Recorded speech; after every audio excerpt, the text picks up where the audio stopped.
Welcome to the Shed and Shine podcast. I am Gino Wickman. This is where Rob Dubé and I help driven entrepreneurs shed their shit, free their true selves, unlock true entrepreneurial freedom, and shine. We truly appreciate you taking the time to spend with us, and we hope to make a huge impact on you. Hello and welcome back. This episode, I call 4 Things to Make You Go, Huh. So as I shared in the past, every once in a while I have a handful of topics or messages I want to share, and they just really don't fill up a full episode because they're 2, 3, 4-minute topics, and that's what we have today. And so I'm going to share 4 things with you that have been rolling around in my head or what I've been observing, and again, just weren't worthy of a full episode. And so here we go. We're going to start with number 1, and number 1 I call attachment. And so Rob and I, write about this in the book Shine.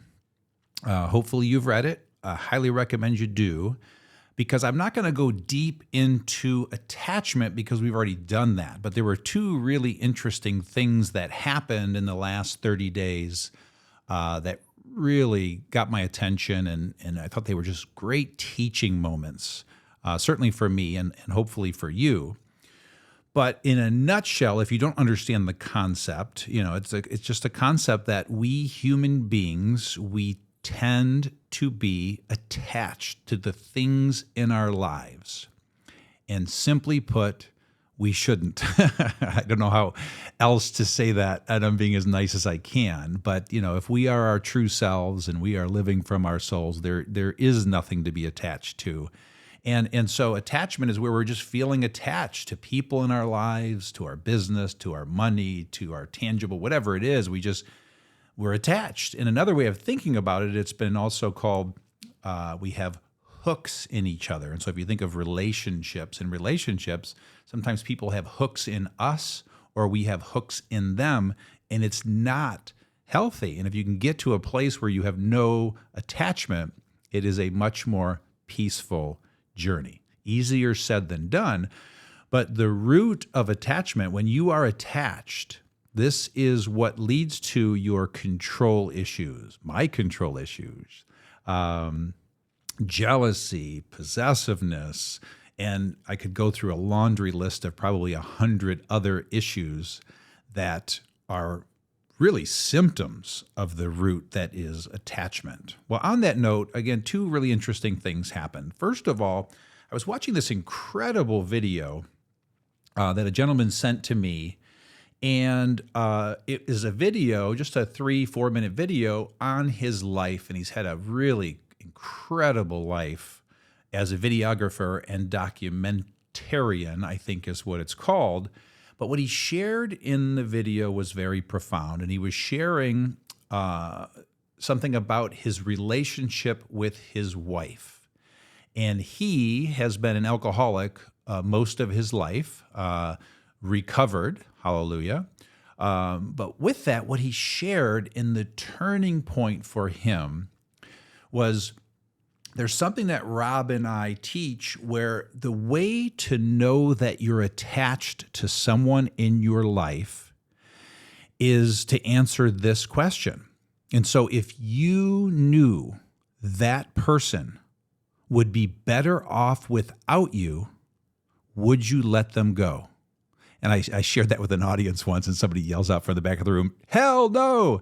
So that's a scary, scary thought, obviously, for a lot of us. And this goes for your significant other, family members, friends, employees, the whole gamut. This is the way you find out if you're truly attached to someone.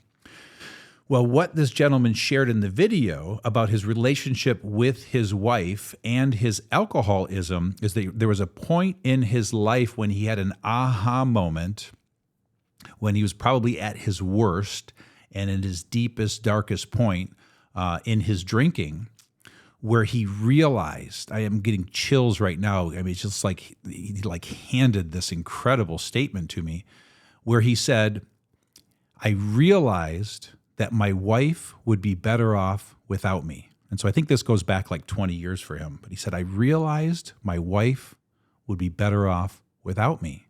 And for some reason, I'm getting a little emotional about saying that out loud. And in that moment, he changed. It changed everything for him. So going back to the statement that Rob and I teach, if you knew they were better off without you, would you let them go? In most cases, you need to let them go because it's a very dysfunctional relationship. What it did for him was got him to stop drinking and changed his entire life because it was so important. He loved her so much that he was willing to change. The second thing I want to share is something that was told to me by a gentleman I met who was a pastor. And this particular pastor had worked with hundreds of couples, if not thousands of couples.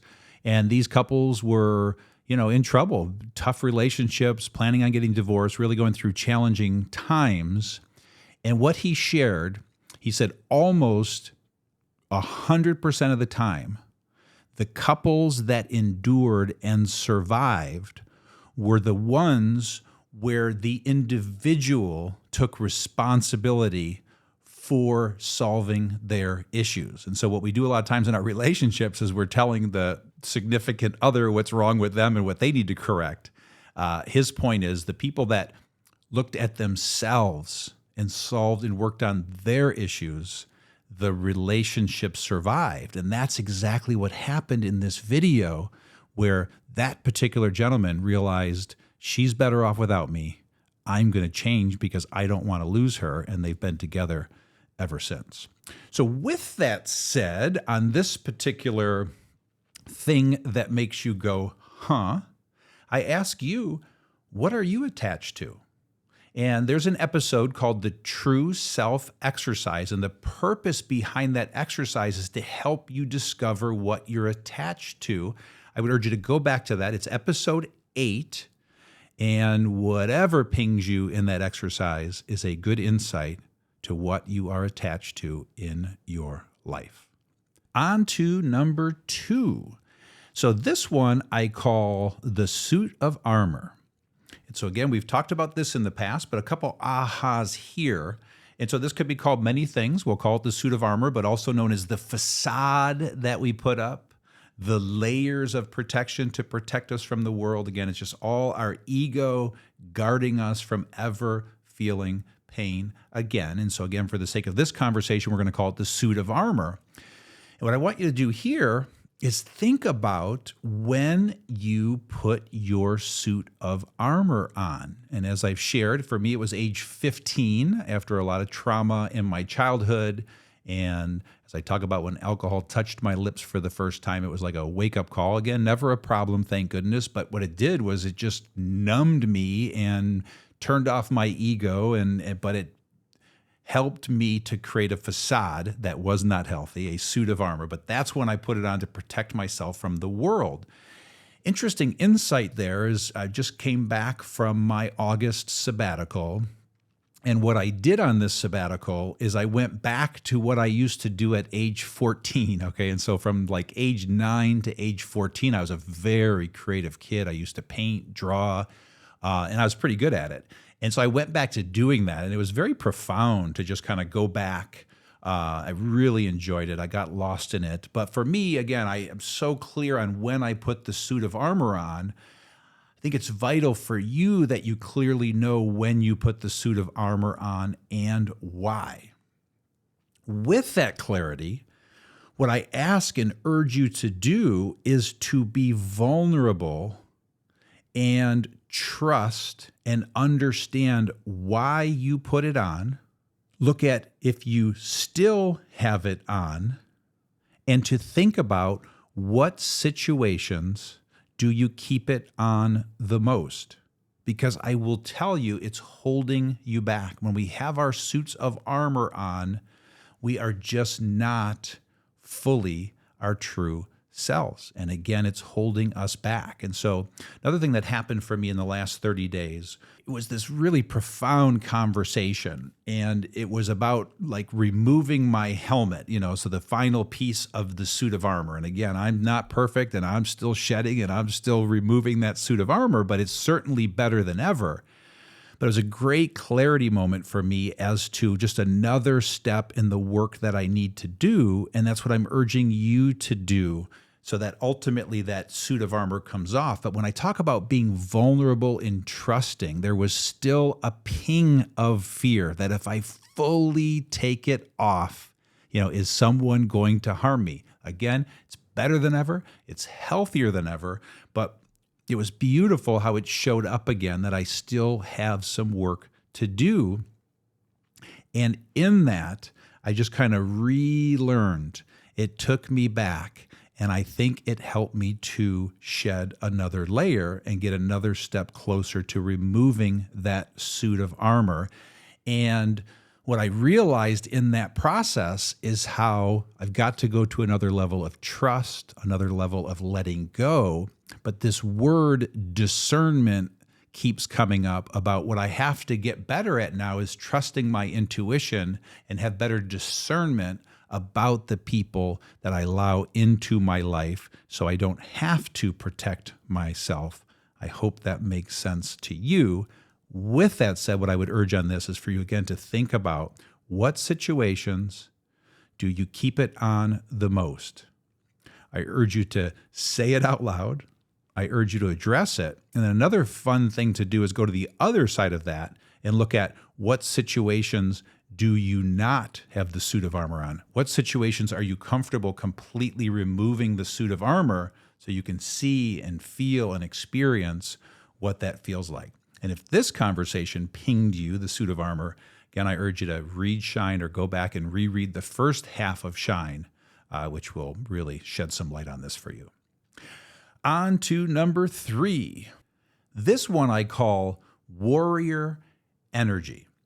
So another little aha here, and I'm really hoping I can convey this, but I'm using the term warrior energy. And we driven entrepreneurs, we have the soul of driven entrepreneurs, and we are typically warriors, which means we are great in a battle. We are great at solving big problems. We are great in a crisis. That is where we shine. And if you look back on your history, and as I look back on my history, that is where I have shined the most and been most effective. Now, with that, there's a downside to it because there isn't always a crisis and there isn't always a battle to fight. And what happens is when there isn't a battle or a crisis, we tend to create one.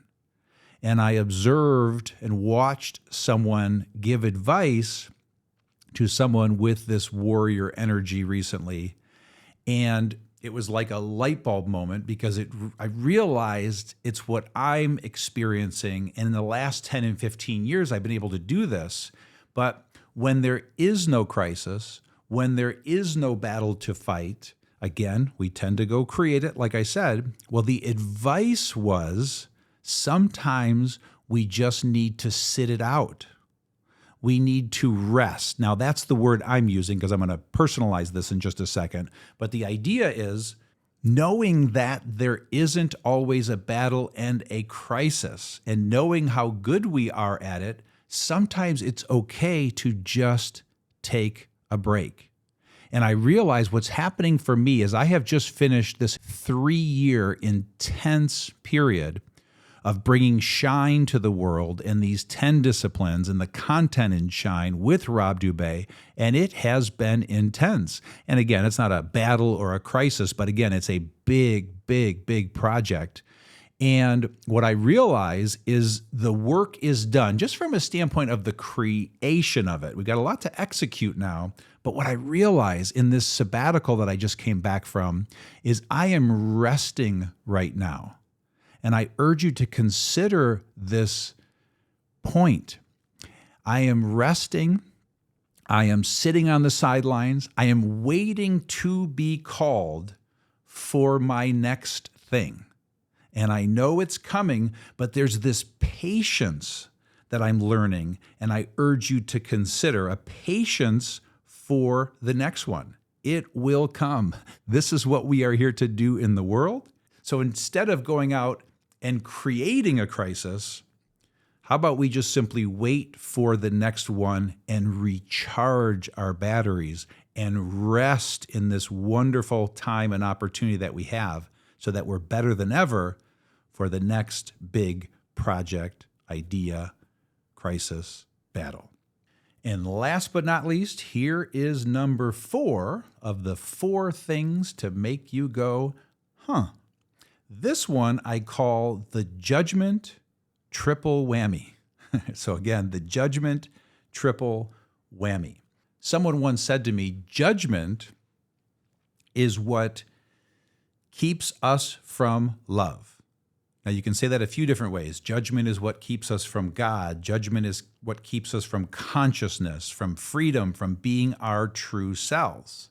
Now, on that note, there are 3 forms of judgment.